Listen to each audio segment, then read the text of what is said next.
Hello everyone, welcome to Prelims Primer Weekly News Analysis by Aptiplus Academy for Civil Services. Firstly, congratulations to all the successful candidates of Aptiplus Academy for Civil Services for their selection in UPSC 2021. It is indeed a proud moment for Aptiplus Academy as the legacy of success continues with 45 plus selections in UPSC CSE 2021. So congratulations to all the toppers. शुरू करते हैं आज का session. आज का पहला topic है sovereign gold bond. Recently RBI के साथ कंसल्टेशन के बाद गवर्नमेंट ऑफ इंडिया ने डिसाइड किया है कि सॉवरेन गोल्ड बॉन्ड्स को इशू किया जाएगा। सॉवरेन गोल्ड बॉन्ड स्कीम को 2015 में लॉन्च किया गया था। इस स्कीम के अंदर गवर्नमेंट सिक्योरिटीज को इशू करती है as a substitute of gold. इसमें इन्वेस्टर्स जो है ये गोल्ड को ही खरीदते हैं but not in the form of physical gold but in the form of securities. इन सिक्योरिटीज का जो वैल्यू होता है वो उस टाइम पे मार्केट प्राइस जो चल रहा है गोल्ड का उसके कमेंस्यूरेट होता है। मतलब इतने ग्राम्स अगर गोल्ड खरीदने हैं तो फिजिकल गोल्ड के जगह पे उतने ग्राम्स के वैल्यूएशन के सिक्योरिटीज खरीद लिए। मैच्योरिटी पीरियड के बाद कस्टमर जो है वो इन बॉन्ड्स को रिडीम करके कैश ले सकते हैं। तो फिजिकल गोल्ड ना खरीद के सॉवरेन गोल्ड बॉन्ड्स क्यों खरीदें, इनकी क्या बेनिफिट्स हैं? सबसे पहला है कि कस्टमर्स जब इन बॉन्ड्स को खरीदते हैं तो मार्केट प्राइस पे खरीदते हैं और जब मैच्योरिटी पीरियड के बाद ये इस बॉन्ड को रिडीम करते हैं या अगर फिर प्रीमेच्योर रिडेम्पशन भी हो रहा हो तब भी उस टाइम पे जो मार्केट प्राइस चल रहा है उस पे उनको कैश वापस मिलता है। तो of course it is a superior alternative to holding gold in physical form. दूसरा, गोल्ड को स्टोर करना एक रिस्की अफेयर है और इसके अलावा इसमें कॉस्ट्स पे इनकर होते हैं। अगर घर पे रखते हैं तो उसमें रिस्क रहता है और अगर वॉल्ट खरीदते हैं बैंक में तो उसमें भी एक कॉस्टिंग पड़ता है। तो ये रिस्क और कॉस्ट जो है, कॉस्ट ऑफ स्टोरेज, ये एलिमिनेट हो जाता है अगर फिजिकल गोल्ड ना खरीद के सिक्योरिटीज खरीदे। नेक्स्ट है कि इन सिक्योरिटीज के अगेंस्ट कस्टमर को पीरियोडिकल इंटरेस्ट भी मिलते हैं और कस्टमर अश्योर्ड भी रहते हैं कि मैच्योरिटी पीरियड के बाद मार्केट वैल्यू ऑफ गोल्ड मिलेगी जो अभी चल रही है। अगली बेनिफिट पे आते हैं। इंडिया में गोल्ड को मोस्टली ज्वेलरी फॉर्म में यूज़ किया जाता है तो इसमें कई सारे डाउन साइड्स हैं। फॉर एग्जाम्पल, गोल्ड को जब ज्वेलरी में कन्वर्ट किया जाता है तो इसकी एक मेकिंग चार्ज है। इस मेकिंग चार्ज को देना पड़ता है कस्टमर को, ये एक्स्ट्रा इन्वेस्टमेंट है। अगली एक इशू है प्योरिटी। अभी रिसेंटली ही हॉलमार्किंग को मैंडेटरी कर दिया गया है लेकिन पहले ऐसे कई सारे इश्यूज देखे गए हैं कि प्योरिटी में कुछ गड़बड़ी है, अडल्टरेशन है, तो गोल्ड जो है वो प्योर नहीं है। तो इससे कस्टमर को चीट होने की संभावना रहती है। गोल्ड फिजिकल फॉर्म में ना खरीद के अगर इन गोल्ड बॉन्ड्स को खरीदा जाए तो ये आरबीआई के साथ रहते हैं इसका पूरा लेखा जोखा। इसके अलावा ये इलेक्ट्रॉनिक डीमैट फॉर्म में रहती है, इसका जो वैल्यू है एवरीथिंग। तो इससे ये रिस्क जो होता है कि प्योरिटी की इश्यूज या उसकी वजह से वैल्यूएशन की कमी एट्सेट्रा, ये सब चीज़ें एलिमिनेट हो जाती हैं। अब यहाँ पे कुछ क्वेश्चंस आते हैं। पहला है कि अगर फिजिकल गोल्ड ना खरीद के सॉवरेन गोल्ड बॉन्ड्स को खरीदे तो क्या ऐसे इन्वेस्टमेंट्स में कोई रिस्क है? तो हाँ, एक रिस्क तो रहता है, वो है रिस्क ऑफ कैपिटल लॉस। जब गोल्ड को हम खरीद रहे हैं इन द फॉर्म ऑफ बॉन्ड्स, उस टाइम पे मार्केट प्राइस कुछ चल रहा है। अब 5 साल बाद, 7 साल बाद जब हम उसको सेल कर रहे हैं फिर से उन बॉन्ड्स को, अगर उस टाइम पे गोल्ड का मार्केट प्राइस डिक्लाइन हो गया है तो ये एक तरीके का कैपिटल लॉस है। तो इसमें इन्वेस्टर जो है वो they are not losing in terms of units of gold, जो उन्होंने जितने यूनिट्स खरीदे थे उन्हीं का वैल्यू मिलेगा, लेकिन सिंस गोल्ड प्राइस ही डिक्लाइन हो गया है तो उन्हें उसकी वजह से जो इन्वेस्टमेंट है उसमें रिटर्न पूरी नहीं आएगी। ये एक रिस्क रहता है, लेकिन इसके बेनिफिट्स भी कई सारे हैं जैसे कि हमने डिस्कस किया। अब आते हैं एलिजिबिलिटी पे। तो कौन इन्वेस्ट कर सकते हैं सॉवरेन गोल्ड बॉन्ड्स में? इंडियन रेसिडेंट्स जो हैं वो इन्वेस्ट कर सकते हैं. Indian residents who are defined under the FEMA Act 1999, that is Foreign Exchange Management Act, they are eligible to invest in sovereign gold bonds. इसमें इंडिविजुअल्स आते हैं, हिंदू अनडिवाइडेड फैमिलीज आती हैं, ट्रस्ट्स आते हैं, यूनिवर्सिटीज आती हैं, यहाँ तक कि चैरिटेबल इंस्टीट्यूशंस भी आते हैं. अगर कोई इंडिविजुअल इंडिया के रेसिडेंट है लेकिन अचानक वो शिफ्ट करना चाहते हैं बाहर और वो नॉन रेसिडेंट में कन्वर्ट हो जाते हैं, उनका स्टेटस चेंज हो जाता है, तो इन दैट केस वो गोल्ड को, that is sovereign gold bond को होल्ड कर सकते हैं तब तक जब तक उनकी जो बॉन्ड्स है वो मैच्योर नहीं हो जाती या वो रिडीम नहीं कर लेते. इट्स इम्पॉर्टेंट टू नोट कि सॉवरेन गोल्ड बॉन्ड्स की जॉइंट होल्डिंग जो है वो अलाउड है.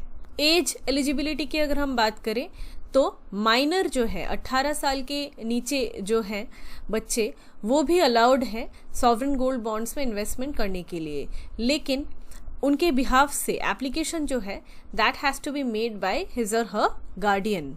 KYC नॉर्म्स के हिसाब से एप्लीकेंट जो है उसके पास पैन नंबर होना मैंडेटरी है, pan number which is issued by the income tax department.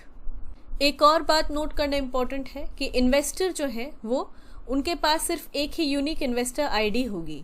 ऐसा नहीं है कि एक इन्वेस्टर है लेकिन वो कई सारी आईडीज लेके घूम रहे हैं और सॉवरेन गोल्ड बॉन्ड्स में वो इन्वेस्ट किए जा रहे हैं. हर एक इन्वेस्टर जो इस स्कीम में इन्वेस्ट कर रहे हैं उनकी एक यूनिक इन्वेस्टर आईडी होगी. वो जितना भी इन्वेस्टमेंट्स करें उसी आईडी का यूज़ किया जाएगा. अब आते हैं इन्वेस्टमेंट लिमिट्स पे. बॉन्ड्स जो हैं they are issued in denominations of 1 gram of gold and in multiples. मतलब बॉन्ड्स जो हैं वो 1 ग्राम के गोल्ड की जो वैल्यू होती है अकॉर्डिंगली उसके ऊपर एक बॉन्ड या उससे भी ज़्यादा हो सकते हैं, लेकिन जो मिनिमम जो डिनोमिनेशन है वो 1 ग्राम ऑफ गोल्ड के कमेंसुरेट वैल्यू की बॉन्ड है. मिनिमम इन्वेस्टमेंट एक इन्वेस्टर कर सकता है इन 1 ग्राम ऑफ गोल्ड बॉन्ड और मैक्सिमम है 4 kg for individuals. For Hindu undivided families 4 kg. अगर ट्रस्ट है तो मैक्सिमम 20 kg तक वो इन्वेस्ट कर सकते हैं.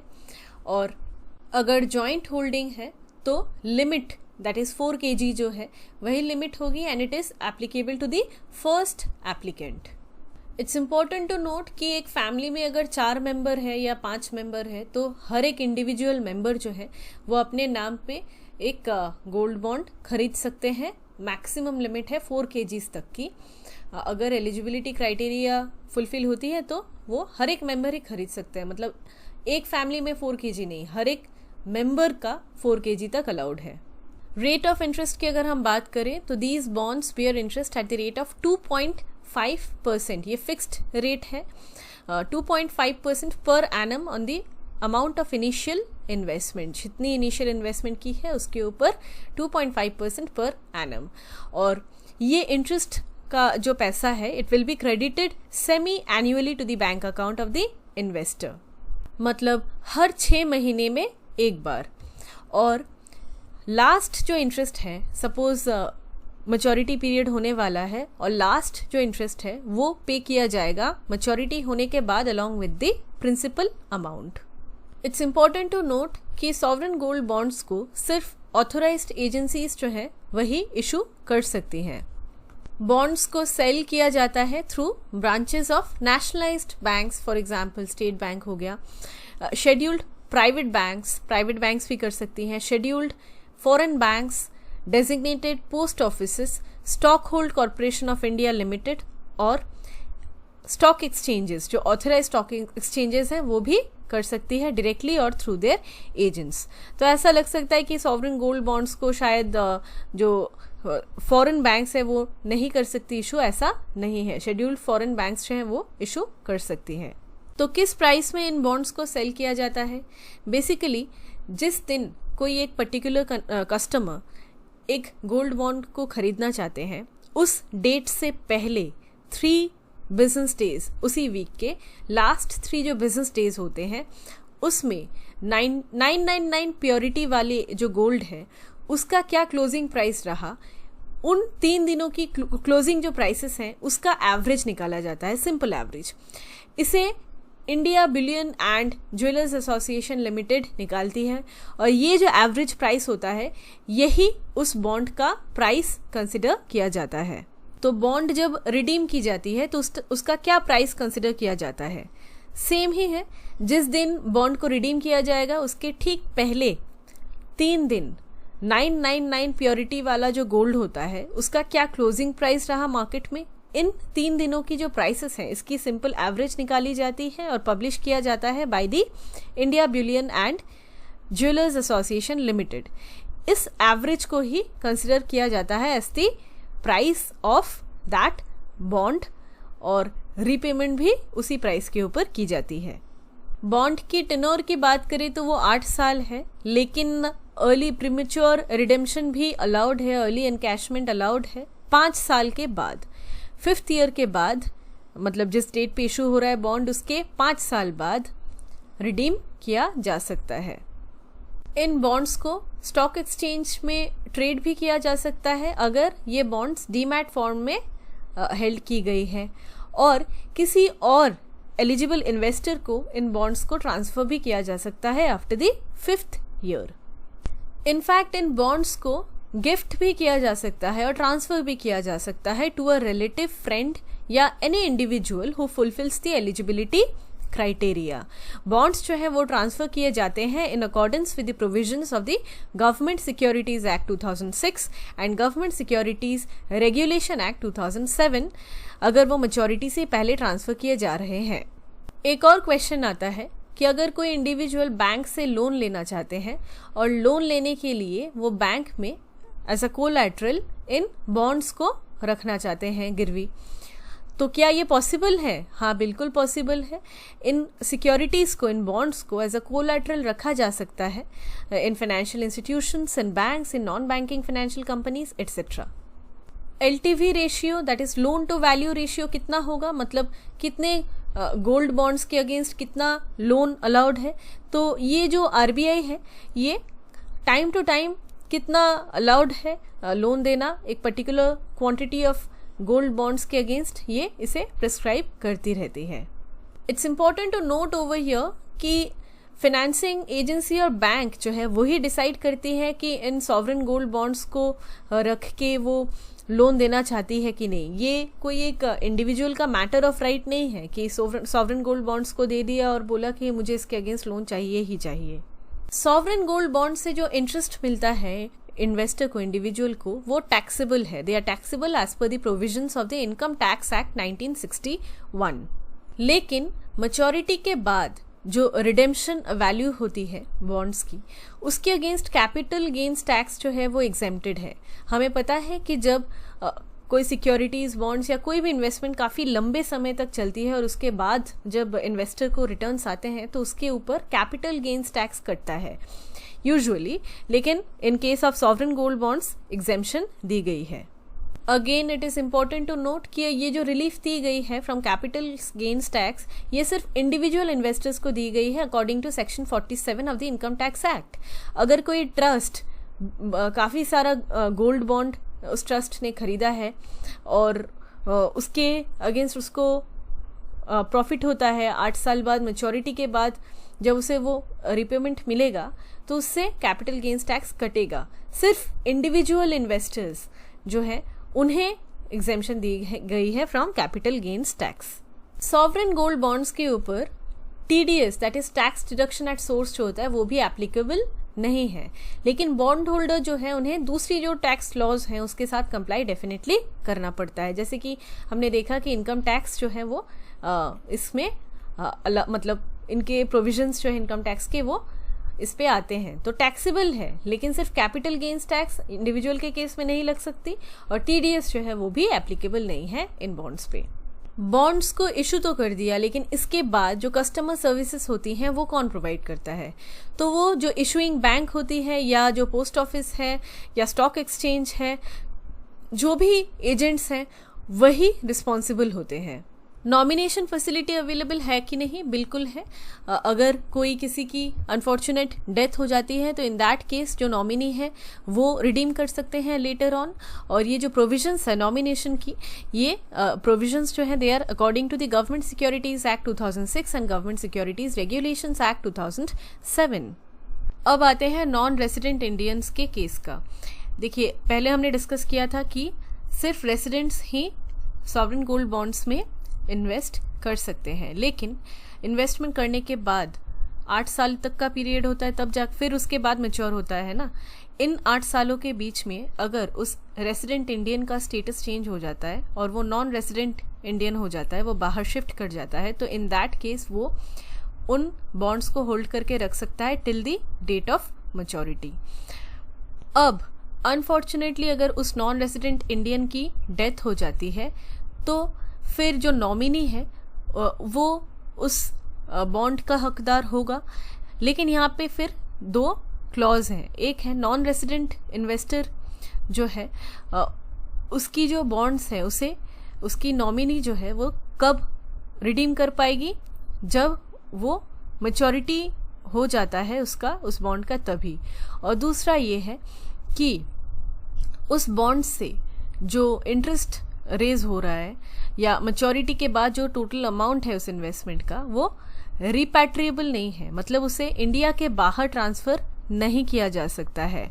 कुछ फाइनेंशियल इंस्ट्रूमेंट्स रिपैट्रिएबल होते हैं, कुछ नॉन रिपैट्रिएबल होते हैं। रिपैट्रिएबल मतलब इन्वेस्टमेंट कर लिया और उससे जो अमाउंट रेज हो रहा है वो आप बाहर, इंडिया के बाहर भी आप उसको ट्रांसफ़र कर सकते हैं। लेकिन सॉवरेन गोल्ड बॉन्ड्स के केस में अगर नॉन रेसिडेंट इंडियन की डेथ हो जाती है तो नॉमिनी को मिलेगा, लेकिन उस अमाउंट को वो बाहर शिफ्ट नहीं कर सकते। हमने पहले ही देखा है कि अगर बॉन्ड्स डीमैट फॉर्म में हेल्ड की गई है तो इलेक्ट्रॉनिक फॉर्म में अगर उसे हेल्ड की गई है तो इन दैट केस वो बॉन्ड ट्रेडेबल है ऑन स्टॉक एक्सचेंजेस एटसेट्रा। तो ये ट्रेड कब किया जा सकता है इन बॉन्ड्स को? It can be traded from a date notified by the RBI. दूसरा एक चीज़ है कि गवर्नमेंट सिक्योरिटीज़ एक्ट 2006 के प्रोविजंस के तहत इन्हें बेचा या ट्रांसफ़र किया जा सकता है, ट्रेड किया जा सकता है। और partial transfer of bonds is also possible. एक बॉन्ड है उसका फुल आपने ट्रांसफ़र नहीं किया, उसके कुछ जो उसका परसेंटेज है वो आपने सेल कर दिया या ट्रांसफ़र कर दिया, तो इसका प्रोविज़न भी अलाउड है।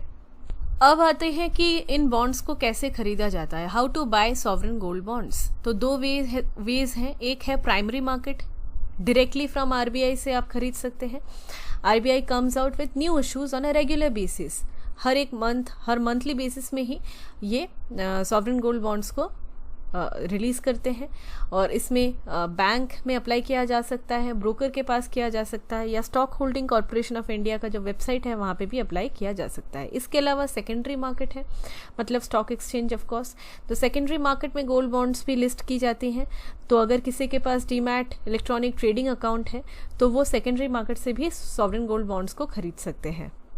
तो हमने यहाँ पे अच्छे से डिस्कस किया regarding sovereign gold bonds. Moving to the next topic, Open Network for Digital Commerce. Recently, Commerce Minister Piyush Goyal जी ने ONDC Advisory Council Meeting, that is Open Network for Digital Commerce Advisory Council Meeting को chair किया। सबसे पहले देखते हैं क्या है ONDC, Open Network for Digital Commerce। Basically ये एक private non profit section 8 company है जिसे एस्टैब्लिश किया गया by the department for promotion of industrial and internal trade, that is DPIIT। DPIIT comes under the ministry of commerce and industry of the government of India. और इसका mandate ये था कि एक ओपन ई कॉमर्स को develop किया जाए और accordingly open network for digital commerce को एस्टैब्लिश किया गया। एक कंपनी है, 2021 में इसे इनकॉर्पोरेट किया गया with initial investment from quality council of India. तो क्वालिटी काउंसिल ऑफ इंडिया और प्रोटीन ई गवर्नमेंट टेक्नोलॉजीज लिमिटेड, इन दोनों ने मिलके इनिशियल इन्वेस्टमेंट्स की। ये जो प्रोटीन ई गवर्नमेंट टेक्नोलॉजीज लिमिटेड है, ये कंपनी है जिसे पहले NSTL e governance infrastructure limited भी कहा जाता था। ONDC को ई कॉमर्स का UPI भी कहा जाता है। ये एक freely accessible government backed platform है जो ई कॉमर्स को डेमोक्रेटाइज करने का एम रखती है, मतलब moving from a platform centric model to an open network for buying and selling goods and services. अभी कुछ समझ में नहीं आ रहा होगा, हम अच्छे से अभी डिस्कस करेंगे। हमें पता है कि एट प्रेजेंट ई कॉमर्स का जो स्पेस है ये पूरा मोनोपोलाइज्ड हो चुका है, मतलब यहाँ पे ये प्लेटफॉर्म बेस्ड है अभी एट प्रेजेंट। इसमें कुछ कुछ प्लेटफॉर्म्स ही आती है, फॉर एग्जांपल अमेजोन है एक ई कॉमर्स फर्म, दूसरा है फ्लिपकार्ट। तो ये बिग ई कॉमर्स प्लेटफॉर्म्स है और इन्हीं प्लेटफॉर्म्स ने पूरा जो स्पेस है इसको कैप्चर कर रखा है। US $810 बिलियन का डोमेस्टिक रिटेल मार्केट जो है ये इन्होंने कैप्चर करके रखा है। तो इससे क्या होता है, मोनोपोली है, दूसरे जो ई कॉमर्स कंपनीज हैं वो खुद को फ्लरिश नहीं कर पाते हैं। हम और आप अगर ई कॉमर्स में बिजनेस करना चाहे, बाइंग और सेलिंग, तो इन दैट केस वो पॉसिबल नहीं होता, ज़्यादा फ्लरिश नहीं हो पाता है, क्योंकि सारा मार्केट बस 2-3 गिनी चुनी कंपनीज ने ही कैप्चर करके रखा है। अमेजोन की बात करें तो 32% of the space is captured by Amazon 2021 में। फ्लिपकार्ट में 62% ने कैप्चर कर रखा है। तो फिर दूसरी कंपनीज को मौका ही नहीं मिलता। इसी को रोकने के लिए, एक लेवल प्लेइंग फील्ड को प्रमोट करने के लिए ONDC को क्रिएट किया गया, ताकि स्मॉल रिटेलर्स जो है इनके पास भी मौका मिले, ease of doing business online space में बढ़े, ओपन डिजिटल इकोसिस्टम बढ़े, और जो बिग ई कॉमर्स फर्म्स हैं जैसे अमेजॉन, फ्लिपकार्ट, इनकी जो नॉन कॉम्पिटिटिव बिहेवियर है इसे भी फिक्स किया जा सके और इनके भी कॉम्पिटिटर्स आ सके। मार्केट पावर के कॉन्सेंट्रेशन को रोकने के लिए consumer protection e commerce amendment rules 2021 लाए गए, और ताकि एक ओपन सोर्स प्लेटफॉर्म बने, डिसेंट्रलाइजेशन हो, मोनोपोली जो है वो कम हो और वैल्यू चेन की डिजिटाइजेशन हो, और लॉजिस्टिक्स में भी एफिशिएंसी बढ़े। कई बार हम देखते हैं कि अमेजॉन, फ्लिपकार्ट जो है ये COD इनके पास अवेलेबल है तो सभी यहीं पे ऑर्डर करते हैं। उसके बाद इनका बहुत एक एफिशिएंट वैल्यू चेन और ये इनका जो सप्लाई चेन है ये बहुत स्ट्रॉन्ग है, तो इससे इन्हें एज मिलता है ओवर स्मॉल रिटेलर्स। तो इसे कैसे रोका जाए, कंज्यूमर्स को और भी चॉइसेस मिले, इंडिपेंडेंस हो कंज्यूमर्स को। अभी अमेजोन या फ्लिपकार्ट में जो मिलता है वही, उसके बाद कंज्यूमर नहीं सोच पाता कि कहीं और भी देखे कि कहीं और अच्छी क्वालिटी की या बेटर प्राइसेस हमें मिल सकता है। इसकी प्रोविजन भी कंज्यूमर के पास नहीं होती है। तो अगर इम्प्लीमेंटेशन होता है प्रॉपर तो ये भी होगा। प्रिवेसी कॉन्फिडेंशियलिटी जो है वो भी इंश्योर हो इन ई कॉमर्स प्लेटफॉर्म्स में, क्योंकि कार्ड डिटेल्स रहते हैं, और कॉस्ट ऑफ ऑपरेशन भी डिक्रीज हो। इन सभी चीज़ों को मद्देनज़र रखते हुए ONDC को क्रिएट किया गया है। ONDC को UPI यूनिफाइड पेमेंट्स इंटरफेस, हम जो पेमेंट्स करते हैं यूजिंग फ़ोन पे, इसके साथ कंपेयर किया जा रहा है। So how will it work basically, let's see. ONDC जो है ये कोई प्लेटफॉर्म नहीं होगा जैसे कि है अमेजॉन, फ्लिपकार्ट, ऐसा नहीं होगा। ये UPI जो है इसमें जो फॉर्मेट यूज होता है उसी फॉर्मेट पे ये काम करेगा। बिजनेसेस और कंज्यूमर्स जो है they will be able to carry out transactions over ONDC using any compatible application of their choice. खुद की कोई भी एप्लीकेशन अपनी डाल ली और उसी से वो कर रहे हैं। बायर साइड जो है, buyer side application will help the buyer search for product और service they want to buy, और जो गेटवे है that will allow discoverability of all sellers in the network based on criteria such as location, availability and other customer preference. For example, अगर दिल्ली है तो दिल्ली के आसपास कितने बायर्स हैं, कौन कौन सी प्रोडक्ट्स जो है उसके लिए पर्टिकुलर प्रोडक्ट्स की क्या क्या बायर्स हैं, क्या प्राइसेस हैं उसकी, उनकी क्या सेलर्स हैं, ये सभी कुछ जो है ये डिस्कवर की जा पाएंगी by this ONDC। So it will basically act as a gateway, जैसे पेमेंट गेटवे होता है उसी तरीके से। और सेलर साइड जो है, जो सेल करेगा उसके पास भी रिक्वेस्ट्स आएंगे फ्रॉम द बायर्स एंड, और catalogue of goods and services जो है वो शो किया जाएगा according to the demand of the buyer. तो यहाँ पे जैसे अमेजॉन और फ्लिपकार्ट के ओनर्स है, राइट, और वो सारा ही प्रॉफिट को लेके जाते हैं। तो यहाँ पे ये प्लेटफॉर्म बेस्ड है, लेकिन ONDC प्लेटफॉर्म बेस्ड नहीं होगा, इसका कोई पर्टिकुलर ओनर नहीं होगा। It will not be controlled by a single entity और प्लेटफॉर्म। बिजनेसेस और कंज्यूमर्स जो है वो एज एन ओपन प्लेटफॉर्म इसको यूज़ कर पाएंगे, एज अ ओपन सोर्स इसको यूज़ कर पाएंगे, जहाँ पे ये अपनी ट्रांजैक्शंस को कैरी आउट कर पाएंगे using compatible application of their choice. वो कोई भी एप्लीकेशन को यूज़ कर सकते हैं इस यहाँ पे ट्रांजैक्शंस को करने के लिए। So it will ONDC will just act as a gateway. तो हम कह सकते हैं कि ये एक ओपन सोर्स नेटवर्क होगा जहां पे सारे ही पार्टिसिपेंट्स रहेंगे, सेलर्स भी रहेंगे, बायर्स भी रहेंगे, वो खुद को एनलिस्ट भी कर पाएंगे और वो किसी के अधीन भी नहीं रहेंगे। एट प्रेजेंट Amazon, फ्लिपकार्ट ये जो है ये प्लेटफॉर्म बेस्ड मॉडल है। यहाँ पे सेलर जो है वो उन्हें खुद को इन वेबसाइट के साथ एनलिस्ट करना पड़ता है सेल करने के लिए प्रोडक्ट्स को। बायर्स को भी वेबसाइट्स में खुद को लॉग इन करना पड़ता है परचेज करने के लिए। बायर्स और सेलर्स जो है उन्हें सेम ऐप का यूज़ करना पड़ता है Amazon for a transaction which happens to the same platform. इसमें बायर्स और सेलर्स दोनों का जो डेटा बेस है ये भी इन प्लेटफॉर्म्स में रिकॉर्डेड हो जाता है पूरी तरीके से। तो ये सारी चीज़ें नहीं होंगी ONDC में। इसके अलावा ONDC एडवाइजरी काउंसिल जिसकी अभी रिसेंटली मीटिंग हुई, इसका अगर हम बात करें तो इसका प्राइमरी रोल है to watch over the implementation of ONDC across the country. Member और कन्वीनर की अगर हम बात करें तो मेंबर्स जो हैं they are selected based on their experience in field such as technology, finance, commerce etcetera. ONDC advisory council के जो कन्वीनर है ये एडिशनल सेक्रेटरी होते हैं from the department of promotion of industry and internal trade DPIIT that comes under the ministry of commerce and industry. Structure की अगर हम बात करें तो ONDC जो है ये फ्री सॉफ्टवेयर मेथड को यूज़ करता है। Open network protocol has discussed before, जिसमें डिसेंट्रलाइज्ड डिजिटल कॉमर्स को ये फोकस करेगा। बेकन प्रोटोकॉल बोल के एक प्रोटोकॉल है, इसे ये फॉलो करेगा। It is an open and interoperable protocol for decentralised digital commerce.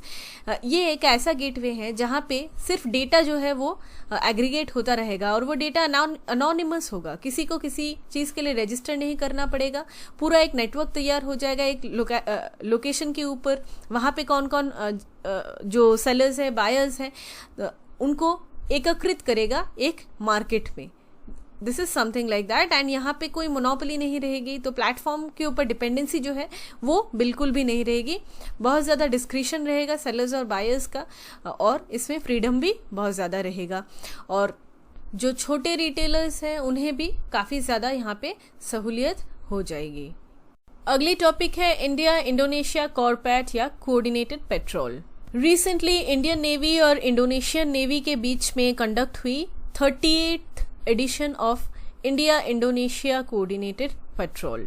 इस पेट्रोलिंग में इंडियन नेवी को रिप्रेजेंट कर रहे हैं Indian naval ship INS Karmuk, और इसके अलावा है Dornier maritime patrol aircraft. Indonesia की बात करें तो है KRI कट न्याक्तियन।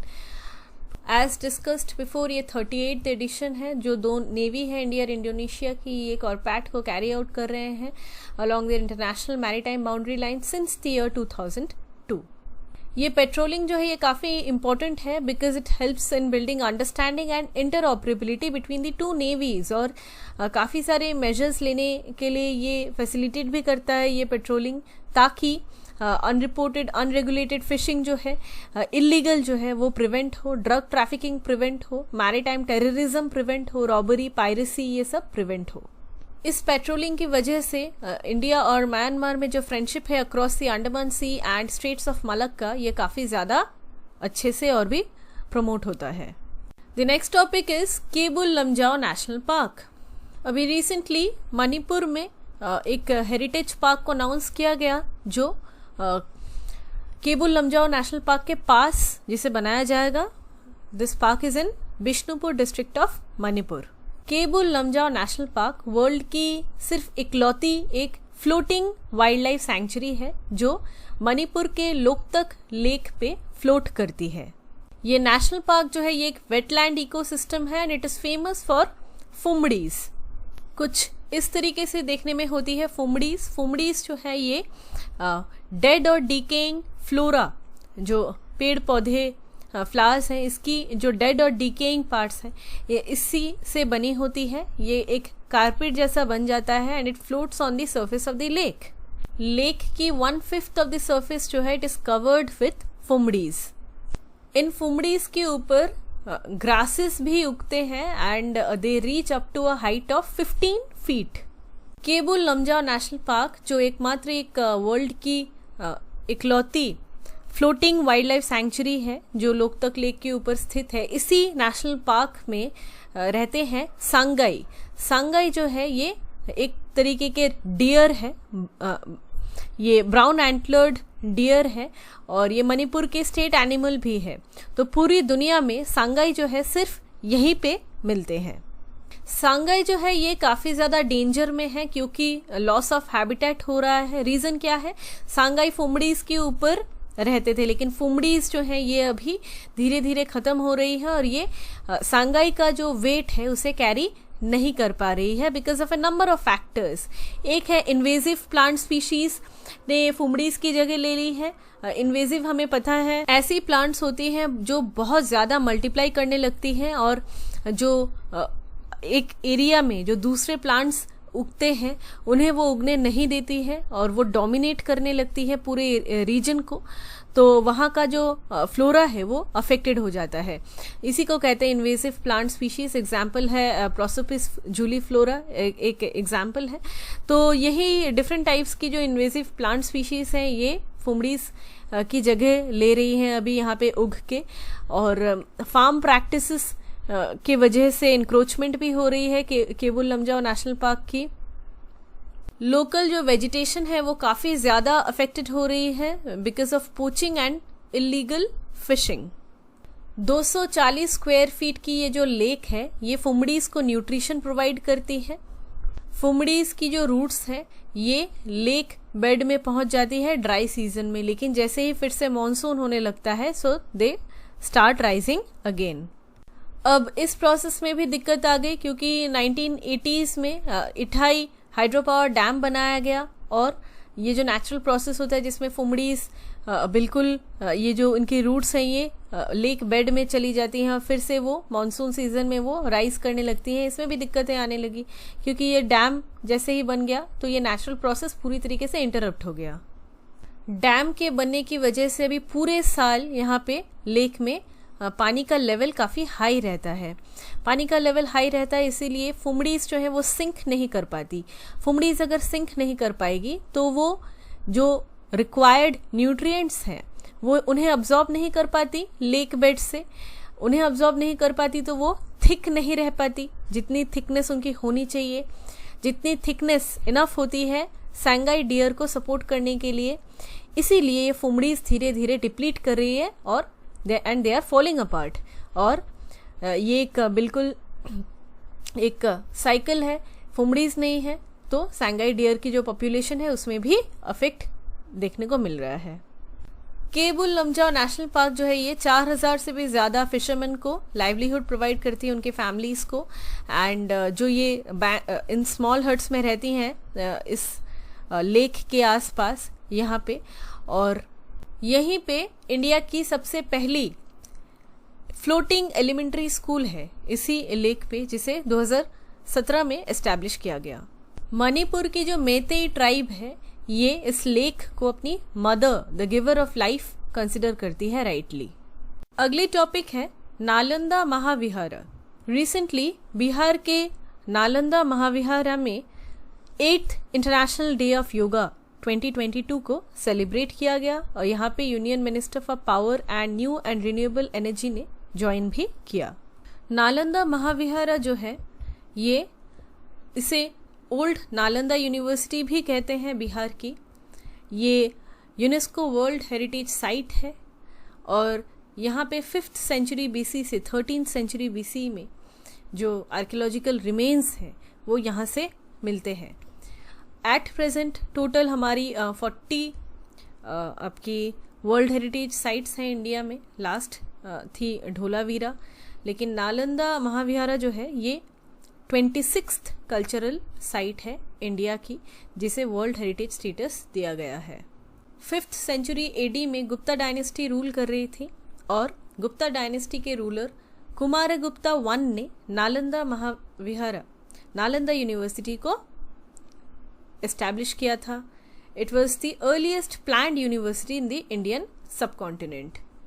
कई सारे रूलर्स और स्कॉलर्स ने इस यूनिवर्सिटी को पैट्रोनाइज किया। इसमें जैसे कि 7th सेंचुरी में कन्नौज के किंग हर्षवर्धन, सिमिलरली 8 से 12th सेंचुरी के बीच में पालर रूलर्स ने और कई सारे स्कॉलर्स हमें पता है चाइना से भी आए थे, तो सभी ने यहाँ पे इस यूनिवर्सिटी को पैट्रोनाइज किया। नालंदा यूनिवर्सिटी की रिमेन्स की बात करें तो इसमें स्तूपास हैं, श्राइन्स हैं, विहारास हैं। विहारास जो कि रेसिडेंशियल कम स्कॉलिस्टिक स्ट्रक्चर है और इम्पॉर्टेंट जो स्टको, स्टोन और मेटल से तैयार की जो आर्ट वर्क है ये भी अभी यहाँ पे मौजूद है। अगली टॉपिक है ब्लैक स्वान इवेंट। हमें पता है कि रीसेंट पास्ट में कितना ज़्यादा कैपिटल आउटफ्लो हो चुका है इंडिया से, क्योंकि अभी रशिया यूक्रेन वॉर भी चल रहा है, इन्फ्लेशन चल रहा है, पोस्ट पेंडेमिक पीरियड है, रिकवर करने से पहले ही इतनी सारी मुश्किलें आ गई।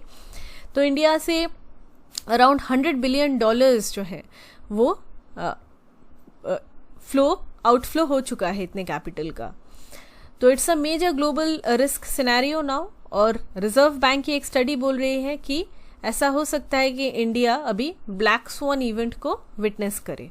ब्लैक स्वान इवेंट जो है ये एक ऐसा टर्म है that describes events with catastrophic results. For example currency का कोलैप्स कर जाना या स्टॉक्स के वैल्यू का ह्यूज लॉस होना।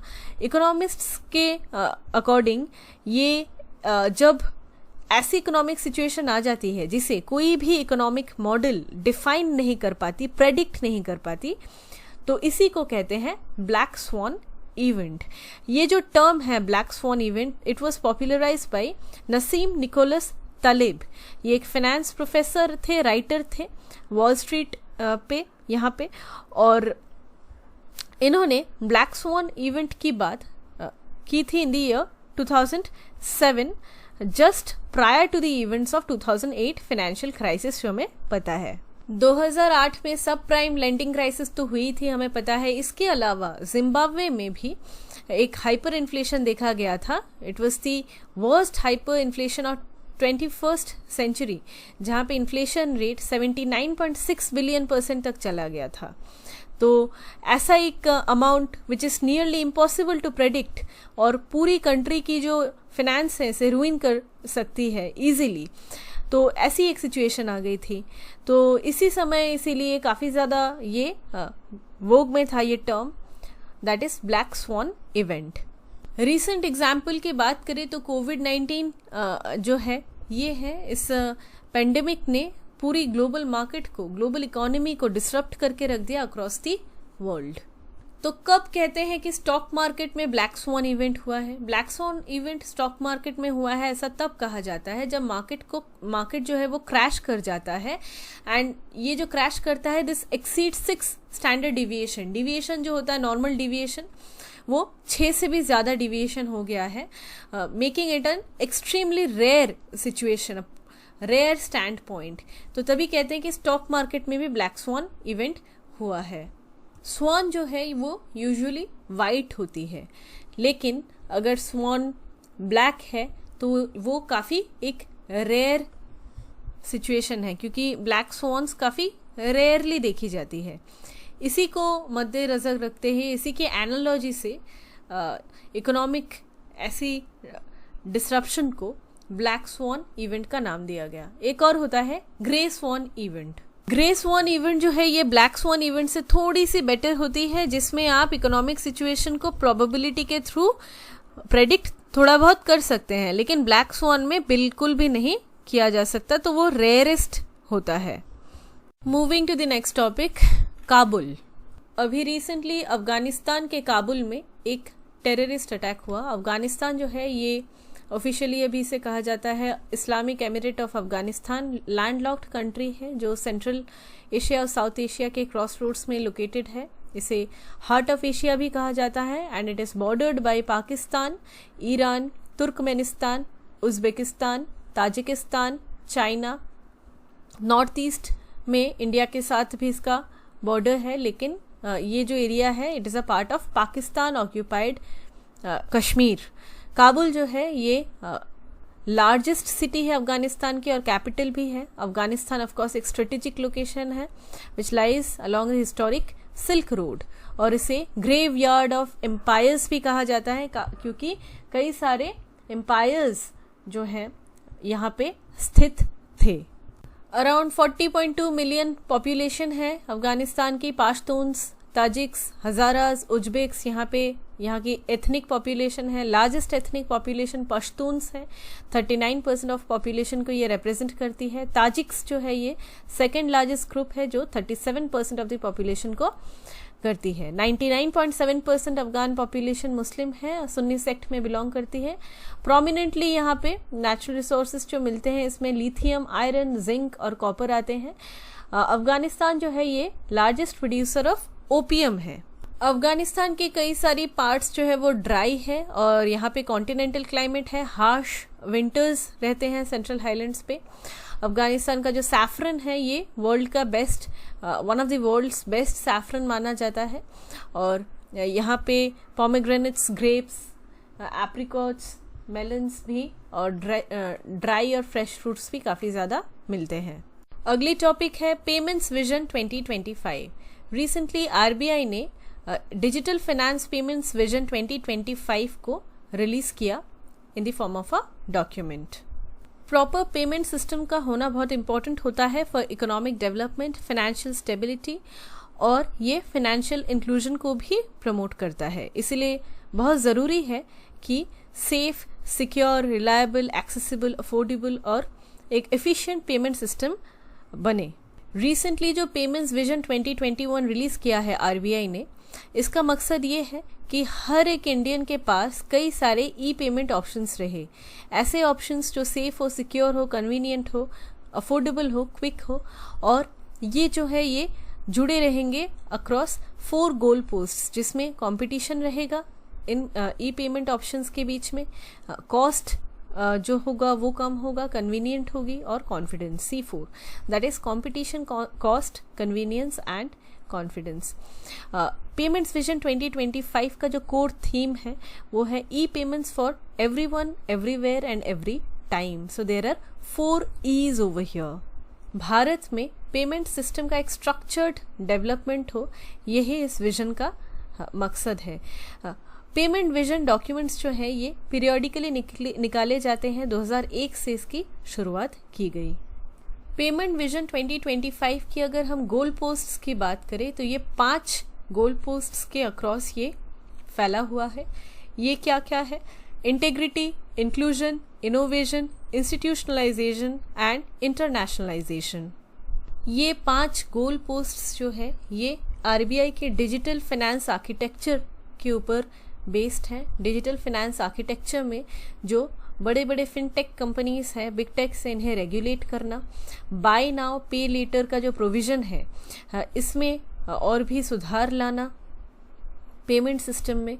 Central bank digital currency CBDC, central RBI का खुद का डिजिटल करेंसी, इसको इंट्रोड्यूस करना।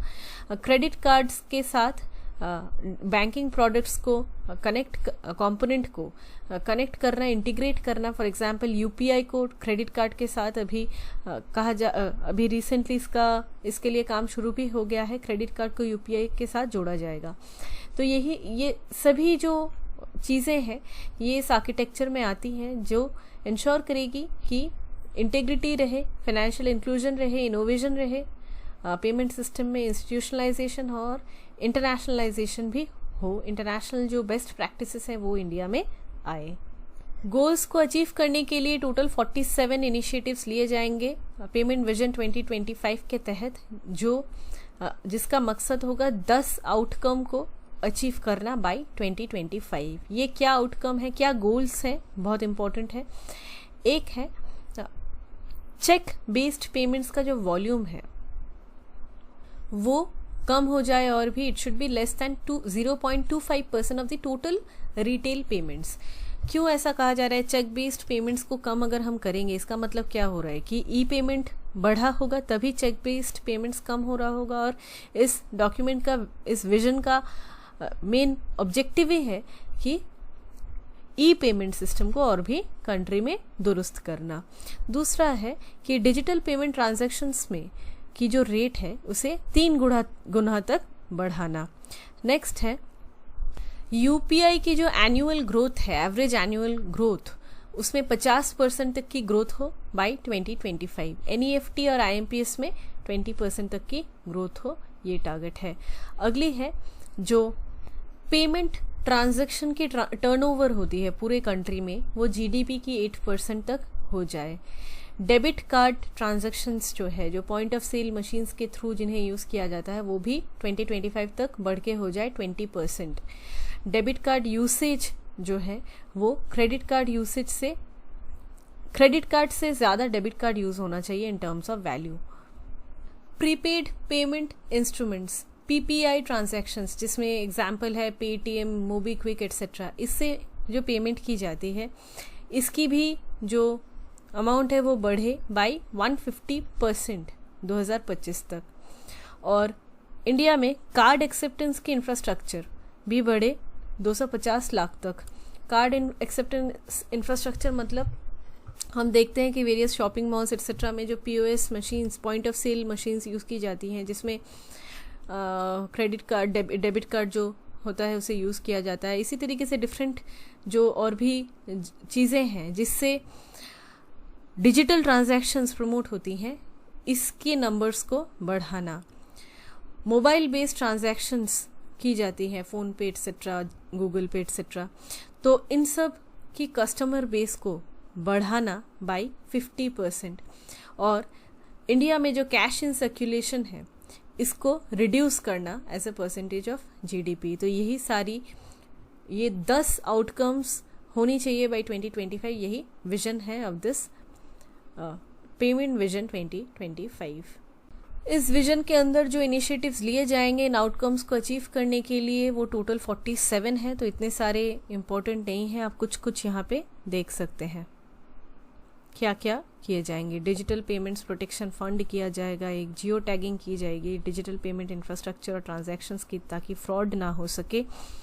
एक ओम्बड्समैन स्कीम भी लिया जाएगा ताकि पेमेंट सिस्टम ऑपरेटर, मतलब यहाँ पे फ्रॉड्यूलेंस की केसेस ना हो या फिर जो हो तो उसकी तुरंत ग्रीवांस हो जाए। क्रेडिट कार्ड्स को यूपीआई के साथ जोड़ना ये तो चल ही रहा है। और इसके अलावा पेमेंट इनोवेशन कॉन्टेस्ट्स और हैकाथॉन्स, ताकि और भी अच्छी financial payment gateways, payment infrastructure, इसकी डिफरेंट इनोवेटिव प्रोडक्ट्स और भी मार्केट में आए। पेमेंट एडवाइजरी काउंसिल को तैयार करना एक इसके लिए। इसके अलावा ऑनलाइन डिस्प्यूट रेजोल्यूशन सिस्टम को लेवरेज करना और भी एज डिस्कस्ड बिफोर, ताकि फ्रॉड मॉनिटरिंग हो सके, रिपोर्ट हो सके।